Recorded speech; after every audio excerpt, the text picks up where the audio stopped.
నమస్తే నేను Sreeja tarot card reader crystal healer and horoscope reader ఈ వీడియోస్ లో మనం ద్వాదశ రాశులకి సంబంధించిన టారో కార్డ్ ప్రెడిక్షన్స్ చూద్దాము అలాగే మీలో ఎవరికైనా టారో కార్డ్ రీడింగ్ కానివ్వండి క్రిస్టల్ హీలింగ్ కానివ్వండి లెర్నింగ్ అబౌట్ క్రిస్టల్స్ అలాగే హీలింగ్ చేసే పద్ధతి విధానం కానివ్వండి స్విచ్ వర్డ్స్ థెరపీ కానివ్వండి నేర్చుకోవాలనుకుంటే స్క్రీన్ మీద కనిపిస్తున్న నంబర్స్ కి కాల్ చేసి క్లాసెస్ కి సంబంధించిన వివరాలు తెలుసుకోవచ్చు అలాగే న్యాచురల్ అండ్ నాన్ హీటెడ్ ఏవైతే జెమ్ స్టోన్స్ ఉంటాయో క్రిస్టల్స్ ఉంటాయో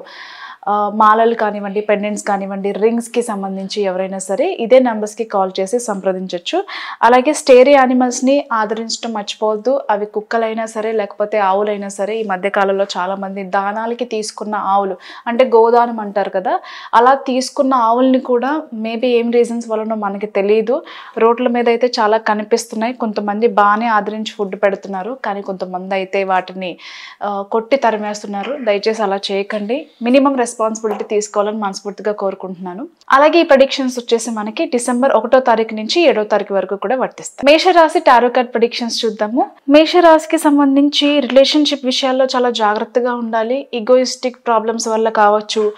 ఇద్దరి మధ్యలో మేబీ మనీ లావాదేవీల వల్ల కావచ్చు అంటే ఫినాన్షియల్ ట్రాన్సాక్షన్స్ వల్ల కావచ్చు నువ్వు ఎక్కువ ఖర్చు పెడుతున్నావు లేదా నువ్వే ఎక్కువ ఖర్చు పెడుతున్నావు అని చెప్పేసి పార్ట్నర్స్ ఇద్దరి మధ్యలో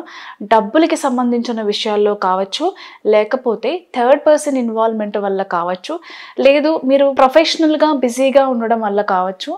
ఏదైతే మీ రిలేషన్షిప్లో మీరు చూపించాల్సిన ఎఫెక్షన్ కానివ్వండి ఇవ్వాల్సిన టైం కానివ్వండి పంచాల్సిన ప్రేమ కానివ్వండి ప్రతిదీ తగ్గుతూ రావడం వల్ల పార్ట్నర్కి మీకు కొన్ని మనస్పర్ధలు వచ్చే అవకాశం కనిపిస్తుంది అంటే ఇంకా ఈ రిలేషన్షిప్ని మనం కొనసాగించాలా లేకపోతే ఇక్కడే ఫుల్ స్టాప్ పెట్టి మనం మన దారి చూసుకోవడం మంచిదా అని చెప్పేసి ఆలోచిస్తూ ఉంటారు బట్ ఎక్కడో కొన్ని చోట్ల డబ్బు పరంగానే మీతో స్నేహంగా ఉన్నట్టు లేకపోతే మిమ్మల్ని ప్రేమించడానికి అదొక ముఖ్య కారణం అని తెలుసుకుంటారు అంటే మన దగ్గర డబ్బులు ఉన్నాయి టైంకి మనం అన్నీ చేయగలుగుతున్నాము అనే విధంగానే అంటే వాళ్ళు బెనిఫిట్ దొరుకుతుంది మన దగ్గర నుంచి అందుకే మనల్ని ఇష్టపడుతున్నారు మనతో ఉంటున్నారు అనే నిజాన్ని తెలుసుకోవడం వల్ల కావచ్చు లేకపోతే మిమ్మల్ని మీతో ఉంటూనే వేరే వాళ్ళకి ఎక్కువ ప్రయారిటీ ఇవ్వడం వాళ్ళతో మాట్లాడడం మిమ్మల్ని పట్టించుకోకపోవడం ఇదంతా కూడా థర్డ్ పర్సన్ వాళ్ళ లైఫ్లో ఉండడం వల్లే జరుగుతుందని తెలుసుకునే అవకాశం కూడా ఉంది అంటే చాలా రీజన్స్ ఉండొచ్చు మీరిద్దరూ సెపరేట్ అవడానికి ఒకటి మనీ ట్రాన్సాక్షన్స్ 2 మిమ్మల్ని ప్రేమ పేరుతో దగ్గర అయ్యి మీ నుంచి బెనిఫిట్స్ తీసుకోవడానికి 3 వేరే వాళ్ళ లైఫ్లో ఉన్నా సరే మీతో ప్రేమ అనే పేరుతో లేకపోతే ఫ్రెండ్షిప్ అనే పేరుతో మీతో దగ్గర అవ్వి మీతో ఆ ట్రావెల్ అనేది చేస్తూ ఉండడం ఈ టైంలో అయితే ఖచ్చితంగా తెలుసుకుంటారు అంటే మిమ్మల్ని మోసం చేస్తున్నారు వాళ్ళ అవసరాల కోసమే మనతో ఉంటున్నారు అనే విషయాన్ని తెలుసుకుంటారు సో ఈ రీజన్స్ వల్ల ఖచ్చితంగా వాళ్ళ దగ్గర నుంచి శాశ్వతంగా దూరం అవుతారు ఎక్కడైతే వారితో కలిసి ఉంటున్నారో వాళ్ళ నుంచి దూరంగా వెళ్ళిపోవడానికి నిర్ణయం తీసుకొని ఖచ్చితంగా ఉంటున్న ప్లేస్ నుంచి ఏరియా నుంచి కావచ్చు ఆ స్టేట్ నుంచి కావచ్చు కంట్రీ నుంచి కావచ్చు సెపరేట్ అవుతారు ఇకపోతే అరేంజ్డ్ మ్యారేజ్కి సంబంధించిన విషయాలు చూసుకుంటే కనుక చాలా అనుకూలంగా ఉండబోతుంది ఎవరైనా సరే పెళ్లి ముహూర్తాలకి సంబంధించి లేకపోతే గతంలో ఏదైనా ఆగిపోయినంటే పెళ్లి ముహూర్తాలు పెట్టుకుని కొన్ని రీజన్స్ వల్ల ఆగిపోయినవి కానివ్వండి లేదా లవ్ మ్యారేజ్కి సంబంధించి కానివ్వండి ఏదైనా సరే పెళ్ళిళ్ళకి సంబంధించి మాత్రం ఈ టైంలో చాలా అనుకూలంగా ఉంటుంది దానికి సంబంధించిన వెడ్డింగ్ ప్లాన్స్ కానివ్వండి ఎంగేజ్మెంట్ ప్లాన్స్ కానివ్వండి